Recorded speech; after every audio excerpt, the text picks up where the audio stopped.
책 읽는 소리 푸른의 독서 논술 4단계 도구야 친구하자.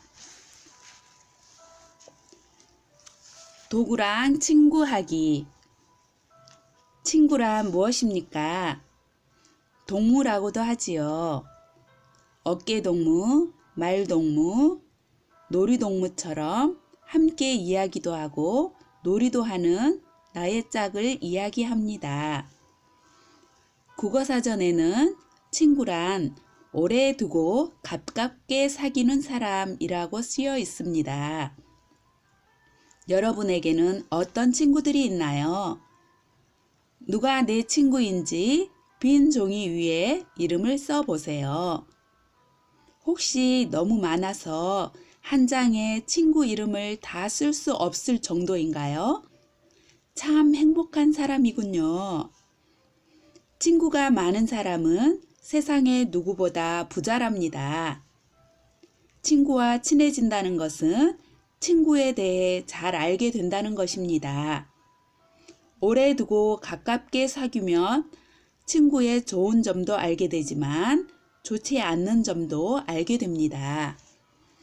사람은 누구나 좋지 않는 점을 가지고 있습니다. 그렇기 때문에 남의 좋지 않는 점을 발견했다고 해서 무조건 등을 돌리는 건 잘못된 행동이겠지요. 내가 어떻게 하느냐에 따라 친구의 좋지 않는 점도 좋은 점으로 바꿀 수 있다는 걸 잊지 마세요. 또한 반드시 사람만 우리의 친구가 되는 것은 아닙니다. 컴퓨터와 장난감도 우리의 친구가 될 수 있습니다. 그러면 책도 친구가 될 수 있냐고요? 물론 될 수 있습니다. 책은 우리에게 많은 것을 알려주고 우리와 언제든지 함께 있을 수 있는 좋은 친구입니다. 지금부터 몇 가지 도구를 소개하려 합니다. 이 도구들은 우리의 생활을 풍요롭게 해주고 공부할 때 많은 도움을 주곤 합니다. 오래 두고 가깝게 사귀다 보면 좋은 친구가 될 수 있을 것입니다. 자, 그럼 어떤 친구들이 있는지 잘 살펴보고 마음에 드는 친구가 있다면 꽉 붙잡으세요. 돈과 시간을 잘 사용하게 해주는 믿음직한 친구, 생활계획표. 아침에 일어나서 가장 먼저 무엇을 하나요? 새해, 새날, 새학기가 되면 가장 먼저 하는 일은 무엇인가요? 재산이 매우 많은 사람, 즉 아주 큰 부자를 우리는 백만장자라고 합니다. 그렇다면 백만장자는 어떻게 해서 많은 돈을 갖게 되었을까요? 아침에 일어나서 가장 먼저 하는 일이 그 비밀이 숨어 있어요. 무엇일까요? 그것은 바로 전날 밤에 써놓은 오늘의 계획을 읽어보는 것이랍니다. 계획이라는 말은 조금 어려운 말입니다. 정확한 뜻을 알고 싶다면 국어사전을 찾아보세요. 국어사전은 우리가 모르는 말을 뭐든지 알려주는 좋은 친구 가운데 하나이니까요. 국어사전에 따르면 계획은 실제 어떤 일을 시작하기 전에 방법이나 순서를 미리 생각해서 작정한 것이라고 합니다. 설명을 들어도 잘 모르겠다고요? 그러나 말은 어려울지 몰라도 우리의 몸은 벌써 계획대로 살고 있답니다. 예를 한번 들어볼까요? 우리는 무더운 여름이 되면 바다나 산을 찾아 여행을 떠납니다. 그런데 여행을 떠나기로 마음먹고 바로 바다로 출발하나요? 아니지요. 바다로 간다면 어느 바다로 갈까? 누구랑 갈까? 무엇을 가지고 갈까? 무엇을 타고 갈까? 언제 갈까? 언제 돌아올까? 등등 많은 것들을 먼저 생각해보고 머릿속으로 미리 한번 여행을 다녀오는 상상을 해봅니다. 그러고 나서는 여행에 필요한 물품, 간식, 카메라 등을 준비합니다. 여행을 떠나기 전에 미리 계획을 세우는 것이지요. 이것을 바로 여행 계획이라고 합니다. 만약 계획을 세우지 않고 무작정 여행을 떠난다면 어떻게 될까요? 아마 처음 가는 길에 들어섰다면 길을 잃어버릴 수도 있겠지요. 또 카메라가 없다면 바다 앞에서 멋진 자세로 사진 한 장 찍을 수 없을 것입니다. 게다가 시간을 맞추지 못해 기차마저 놓친다면 정말 뒤죽박죽 여행이 되고 말겠지요. 우리는 늘 계획 속에서 살고 있답니다. 여행을 갈 때만 계획을 세우는 것이 아니지요. 학교에 가기 전에, 집에서 나오기 전에 오늘 무슨 공부를 할지 알고 있나요? 또 준비물이 무엇인지 알고 있나요? 어떻게 알 수 있었나요? 그래요. 시간표를 보고 알았을 겁니다. 여러분은 요일마다 무슨 과목을 공부하고 언제 공부가 끝날지 미리 알고 있습니다. 새 학기에 들어서면서 선생님이 미리 공부 계획을 세워 놓으셨으니까요. 집에 돌아와서는 어떤가요? 집에 돌아오면 무엇을 할지 집에 도착하기 전에 미리 알고 있나요? 알고 있는 친구도 있고 모르고 있는 친구도 있지요. 알고 있는 친구는 벌써 오늘의 계획을 세운 것입니다. 그런 친구들은 계획대로 여행을 떠나는 것처럼 집에 도착해서 오늘의 계획을 따르면 됩니다. 그리고 잠자기 전에 내일의 계획을 세워 놓습니다. 반대로 집에 돌아왔을 때 무엇을 먼저 해야 할지 모르는 친구는 오늘의 계획을 세우지 않은 것입니다. 그런 친구들은 숙제를 하려다가도 만화 영화고 보고 싶으면 텔레비전을 켭니다. 또 친구가 놀자고 부르면 늦은 시간까지도 친구와 신나게 놉니다. 집에 돌아왔지만 하품만 나고 졸려서 숙제는 할 수도 없습니다. 뒤죽박죽 여행처럼 하루가 뒤죽박죽이 되고 말았습니다. 백만장자는 아침에 일어나자마자 지난밤 잠자기 전에 써둔 생활계획표를 살펴봅니다. 계획표에는 오늘 누구를 만나고 무엇을 언제 할 것인지 또 돈을 얼마나 쓰게 될 것인지 쓰여 있습니다. 그리고 일요일에는 다음 한 주 동안 무슨 일을 할 것인지 계획을 세웁니다. 물론 새해에는 한 해 동안 무슨 일을 하고 얼마의 돈을 저축할 것인지 또 어떤 불우한 이웃을 도와줄 것인지도 계획합니다. 이처럼 백만장자는 계획을 잘 세웠기 때문에 시간과 돈을 절약해서 부자가 된 것입니다. 자, 여러분도 백만장자처럼 계획을 세워보세요. 내일은 무엇을 할지, 이번 주에는 무엇을 할지, 그리고 올해 계획, 더 나아가 먼 미래까지 계획할 수 있겠네요. 이제부터라도 생활계획표와 절친한 친구가 되어 봅시다. 마음을 정리해주는 재미있는 친구, 마인드맵. 아주 유명한 물리학자 아인슈타인에 대해서 알고 있나요? 아마 아인슈타인도 백만장자일 겁니다. 돈이 많은 백만장자가 아니라 아는 것이 많은 백만장자 말이에요. 아인슈타인도 계획과 친한 친구였습니다. 날마다 계획대로 살다 보니까 마침내 꿈을 이룰 수 있었던 것이지요. 아인슈타인에게는 계획 말고도 친한 친구가 또 있었답니다. 바로 마인드맵이라는 친구입니다. 처음 들어본다고요? 사실 아인슈타인도 마인드맵이라는 말은 잘 모르지만 친하게 지냈을 겁니다. 그러니 여러분 역시 마인드맵을 처음 들어보았다 해도 이미 친구가 되어 있을지 모릅니다. 그러면 마인드맵이 무엇인지 한번 알아볼까요? 영어로 마인드는 마음이라는 뜻이고 맵은 지도라는 뜻입니다. 즉, 마인드맵은 마음의 지도라고 할 수 있습니다. 마음이 무엇인지 알고 있나요? 그래요. 생각하는 것입니다. 그럼 지도는요? 길을 알려주는 그림이지요. 따라서 마음의 지도란 우리의 마음을 또는 우리의 생각을 그림으로 그린 것이라고 할 수 있답니다. 만약 꽃이라는 말을 생각하면 줄줄이 사탕처럼 연이어서 여러 가지 말이 생각날 겁니다.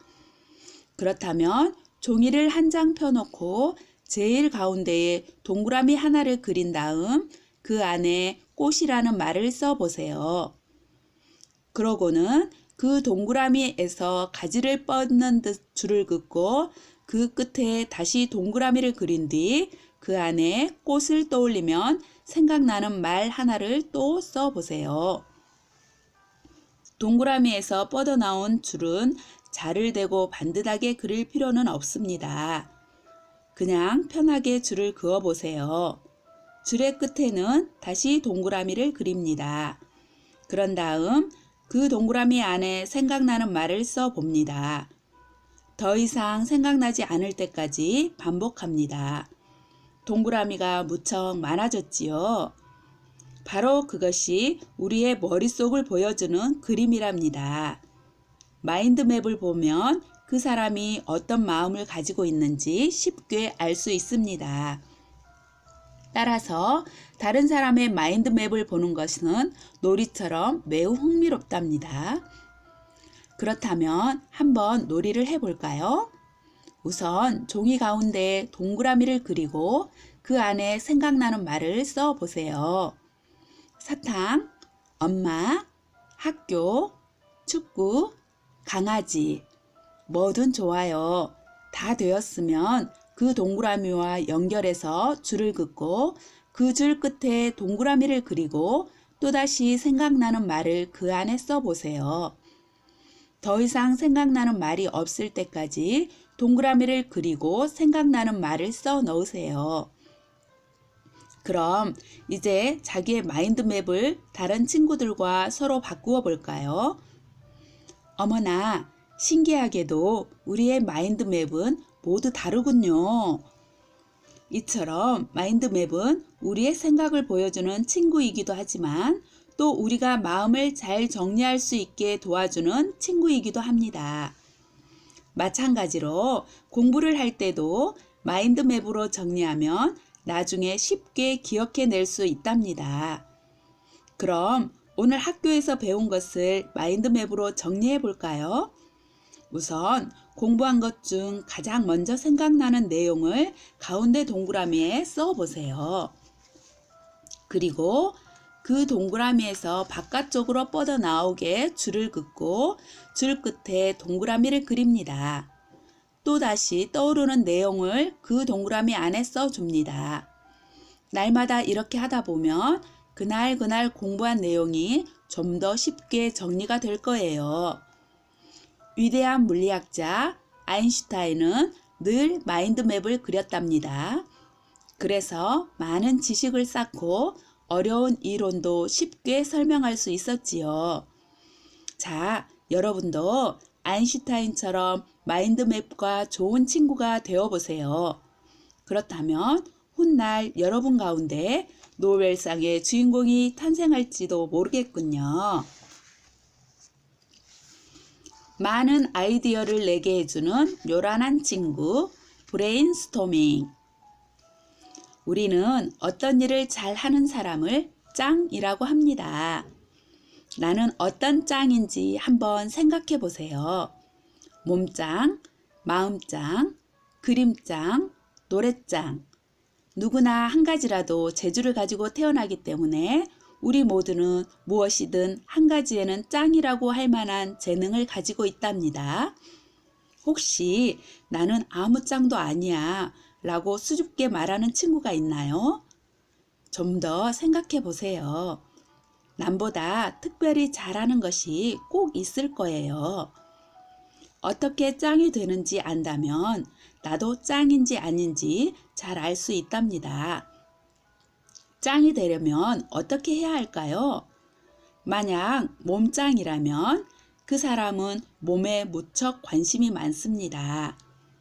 늘 거울을 들여다보고 자기 몸이 어떻게 생겼는지 또 자기 몸이 어떻게 달라지고 있는지 살펴봅니다. 잠잘 때도 몸매가 예뻐지도록 똑바로 누워 잠을 잡니다. 밥을 먹을 때도 몸에 좋은 음식을 골라서 먹습니다. 걸음을 걸을 때도 반듯하게 걷습니다. 그럼 노랫장은 어떤가요? 마찬가지로 잠잘 때도 밥을 먹을 때도 놀 때도 걸을 때도 온통 노래에 대한 생각뿐이랍니다. 이처럼 한 가지만 열심히 하면 열심히 한 것에 짱이 된답니다. 여러분은 어떤 짱이 되고 싶으세요? 되고 싶은 것이 있으면 이제부터 온통 그것에만 관심을 갖고 열심히 해보세요. 어느 날 나도 모르게 짱이 되어 있을 테니까요. 모든 짱에게는 브레인스토밍이라는 친구가 있습니다. 브레인스토밍은 미국의 오스본 박사님이 처음 사용한 말이지요. 브레인은 머리, 뇌라는 뜻이고 스토밍은 폭풍 치고 있는 이라는 뜻입니다. 즉, 우리의 머리, 뇌에 폭풍이 치는 것을 이야기합니다. 잘 생각해 보세요. 폭풍이 치면 어떤가요? 우리가 정신을 차리기 어려울 정도로 거센 비바람이 마구 몰아칩니다. 숨도 쉬기 어려울 정도이지요. 이처럼 브레인스토밍은 우리의 머릿속에 폭풍처럼 쉬지 않고 생각이 일어나는 것을 이야기한답니다. 그럼으로써 많은 아이디어를 내도록 도와줍니다. 그렇다면 브레인스토밍은 어떻게 하는 것인지 좀 더 자세히 알아봅시다. 브레인스토밍에 있어서 가장 중요한 건 짧은 시간에 많은 아이디어를 말하거나 써보는 것입니다. 그럼 한번 해볼까요? 우선 빈 종이를 한 장 꺼내놓고 시계와 연필을 준비합니다. 그리고 내가 어떤 짱이 되고 싶은지 생각해 봅니다. 생각이 났으면 그것을 종이 위에 써봅니다. 이제 시계를 보고 지금 시각을 종이 한쪽에 써 놓습니다. 지금부터 3분 동안 내가 짱이 되려면 무엇을 해야 할지 생각나는 대로 모두 종이 위에 씁니다. 누구보다도 많이 써야 합니다. 3분이 다 되면 그만 쓰고 몇 개의 아이디어를 썼는지 수를 세어봅니다. 브레인스토밍을 할 때 잊지 말아야 하는 것이 있습니다. 무엇이든지 떠오르는 생각을 그대로 종이 위에 써야 한다는 것입니다. 생각난 것을 좋다, 나쁘다 라고 미리 생각해서 좋은 생각만 골라서 종이 위에 쓰면 안 됩니다. 어떤 친구들은 내가 쓴 것을 보고 다른 친구들이 웃지 않을까? 또는 내가 왜 이런 바보 같은 생각을 했지? 라는 생각도 할 것입니다. 그러나 그런 생각이 들어도 그냥 생각난 것은 다 종이 위에 써야 합니다. 어떤 아이디어라도 바보 같은 생각은 없답니다. 서로 다른 생각을 했을 뿐이지요. 혼자서 브레인스토밍을 할 수도 있지만 게임처럼 다른 사람들과 함께하면 더 재밌습니다.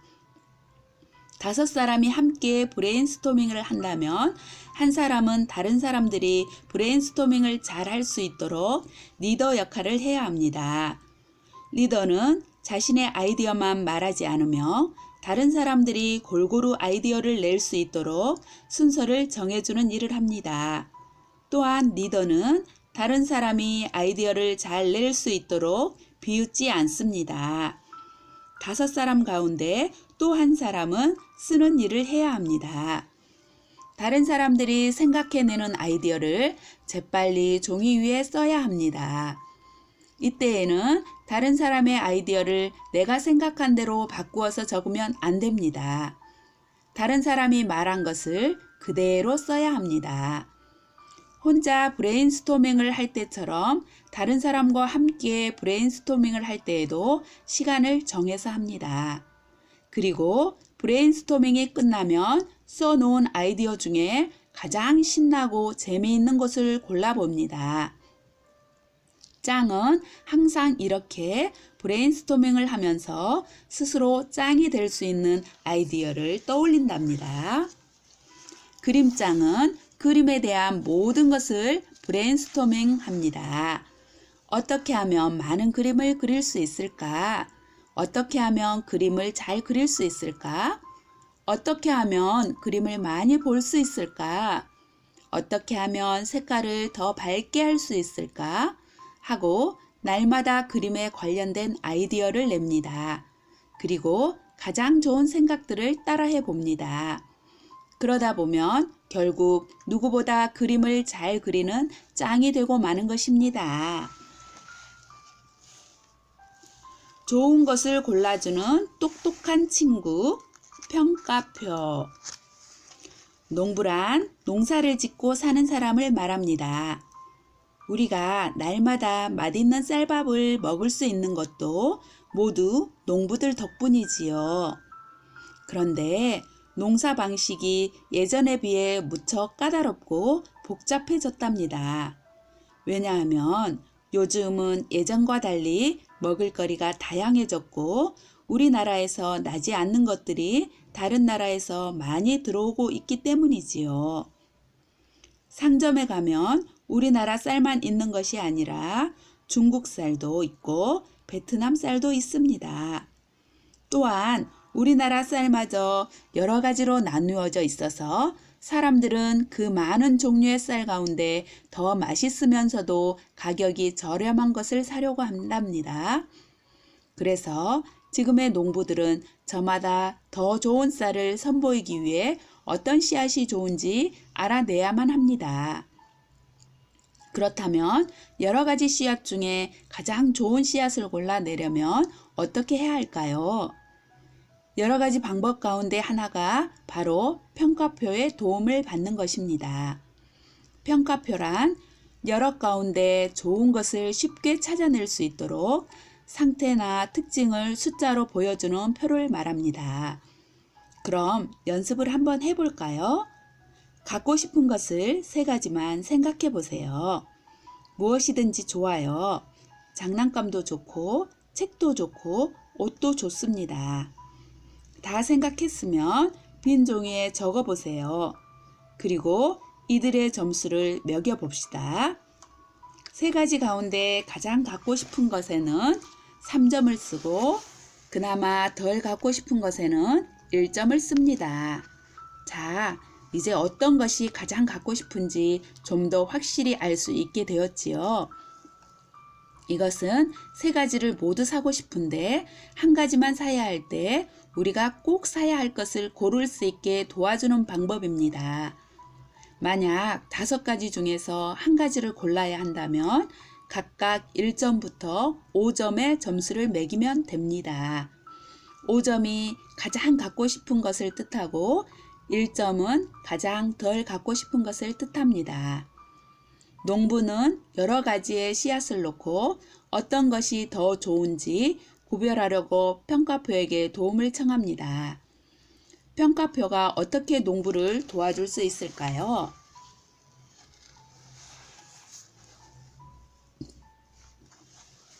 농부는 가장 좋아 보이는 씨앗을 5가지 골라냅니다. 그러고는 종이의 왼편에 5가지 씨앗의 이름을 위에서 아래로 쭉 써 놓습니다.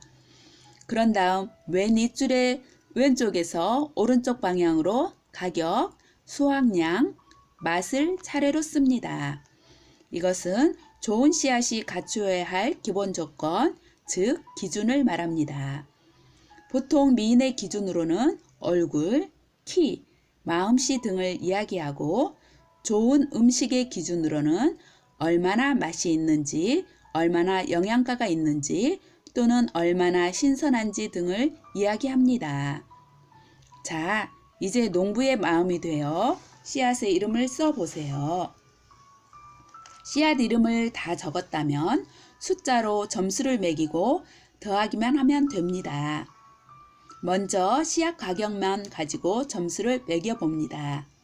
5가지 씨앗 가운데 가장 비싼 씨앗은 가장 낮은 1점을 주고 가장 값이 싼 것은 5점을 줍니다. 그리고 나머지 세 종류의 씨앗 가운데 가장 비싼 것은 다시 2점을 주고 가장 싼 것은 4점을 줍니다. 이제 나머지 하나는 3점을 주면 되겠군요. 이번에는 5가지 씨앗의 수확량을 점수를 매겨보세요. 책이나 백과사전의 도움을 받아도 괜찮습니다. 대략적인 평균 수확량을 적으면 되니까요. 마지막으로 5가지 씨앗이 자라서 쌀을 거두어 드렸을 때 어떤 쌀로 만든 밥이 가장 맛이 있는지 점수를 주면 됩니다. 가장 맛있는 밥을 만드는 씨앗에 5점을 주고 가장 맛이 없는 밥을 만드는 씨앗에 1점을 줍니다. 그리고 나머지 3가지 씨앗에 각각 2점, 3점, 4점을 주면 되겠지요. 이젠 덧셈만 하면 됩니다. 마지막 합계 줄의 첫 번째 칸에는 첫 번째 씨앗의 가격 점수, 수확량 점수, 그리고 맛 점수를 모두 더해서 써줍니다. 두 번째 칸에는 두 번째 씨앗의 3가지 점수를 더해서 써주면 되고요. 이렇게 나머지 3가지 씨앗 점수들의 합계를 모두 써줍니다. 5가지 씨앗의 합계 중에서 어떤 씨앗의 합계 점수가 가장 높은가요? 가장 높은 점수를 받은 씨앗이 가장 좋은 씨앗을 뜻합니다. 만약 농부가 이 씨앗을 사서 농사를 짓는다면 적은 돈으로 좋은 쌀을 많이 수확하게 될 것입니다.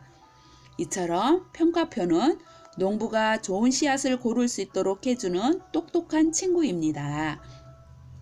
지금까지 좋은 씨앗을 고를 때 어떤 방법으로 평가표를 작성하고 활용하는지 예를 들어 보았습니다.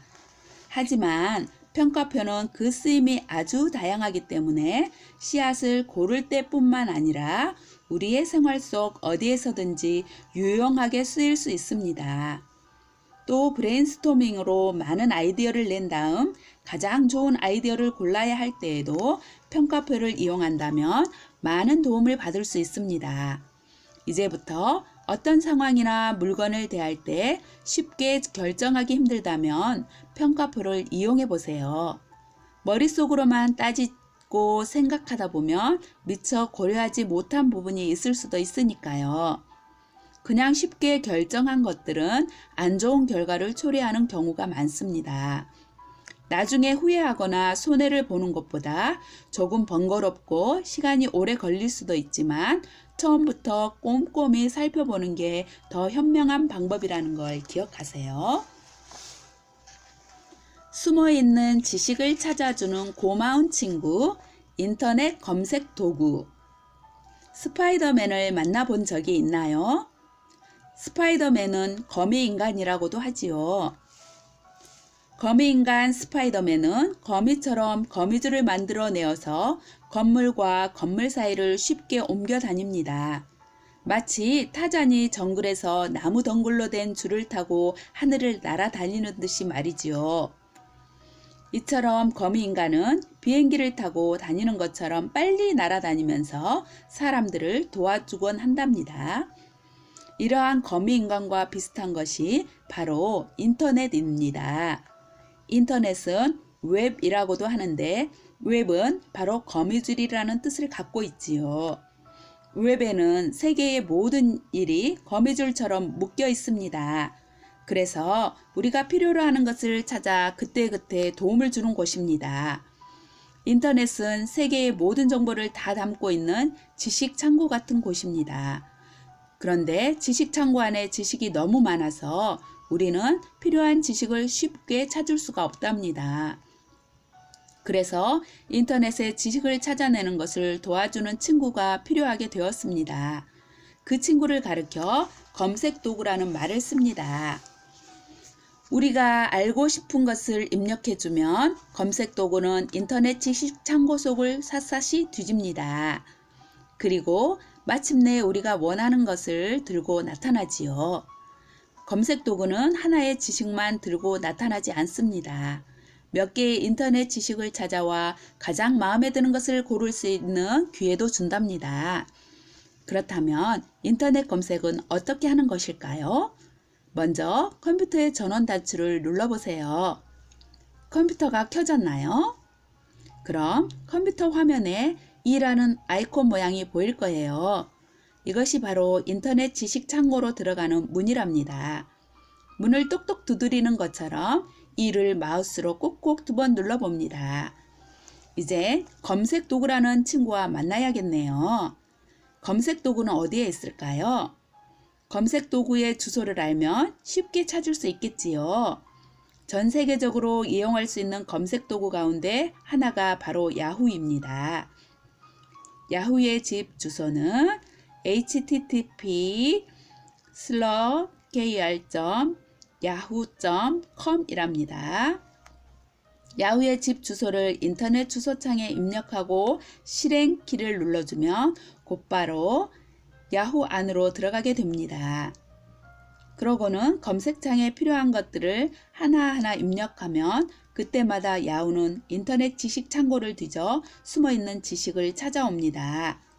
자장면을 만드는 방법을 알고 싶다고요? 인터넷의 도움을 받으면 쉽게 알 수 있습니다. 우선 마우스로 인터넷을 열고 검색 도구를 불러냅니다.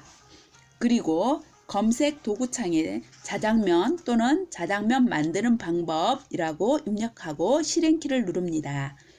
정말이지 검색 도구는 눈 깜짝할 사이에 많은 지식을 찾습니다.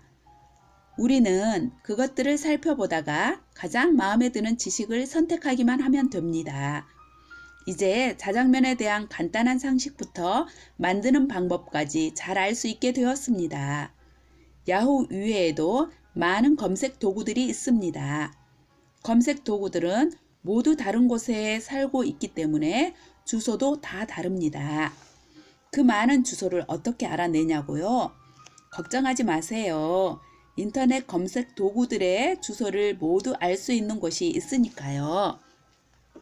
그것은 바로 인터넷 검색 도구들의 족보라고 할 수 있는 인터넷 정보 검색입니다.